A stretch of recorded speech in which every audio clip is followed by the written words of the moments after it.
Breaking news today. Putin's foreign minister says the U.S. is likely to cheat when it comes to expanding NATO.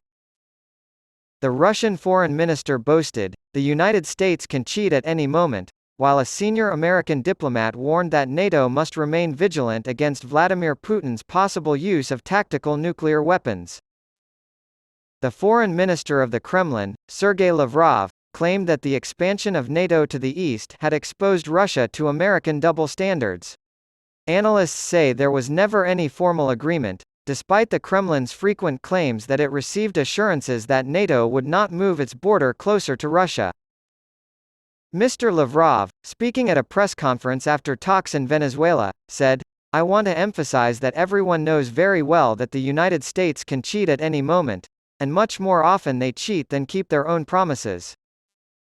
U.S. Deputy Secretary of State Wendy Sherman had earlier said, "It is very critical to remain watchful of this," after expressing concern that Russian President Vladimir Putin might use a tactical nuclear weapon as a managed risk escalation. The announcement by the Russian president on the 25th of March that he was planning to station tactical nuclear weapons in neighboring Belarus is his effort to use this threat in a managed way, Ms. Sherman said.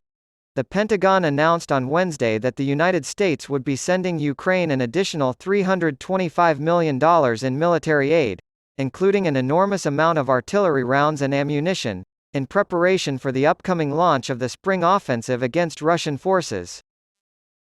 The United States has refused to disclose the precise quantity of armaments that will be shipped to Ukraine, but previous shipments have included HIMARS rockets, howitzers, and a variety of missiles and anti-tank ammunition. All of it will be withdrawn from the Pentagon's storage facilities and sent straight to the front lines. Reuters cites two sources with knowledge of the situation who say that Italy's justice minister has begun disciplinary action against 3 judges who granted house arrest to a Russian businessman facing extradition to the U.S. but who later escaped and fled to Russia. Artem Uss was supposed to face charges in the United States for bank fraud and the illegal shipment of oil from Venezuela. The suspect fled his home in Basilio, a suburb of Milan, a day after a Milan court agreed to extradite him to the United States last month. His electronic tag did trigger an alarm, but by the time police arrived, Uss was already long gone.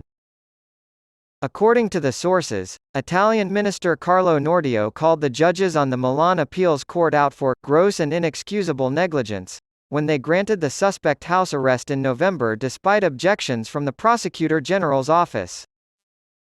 The suspect is the son of the governor of the Krasnoyarsk region, so prosecutors, so the story goes, warned that he possessed substantial financial resources and posed a genuine flight risk.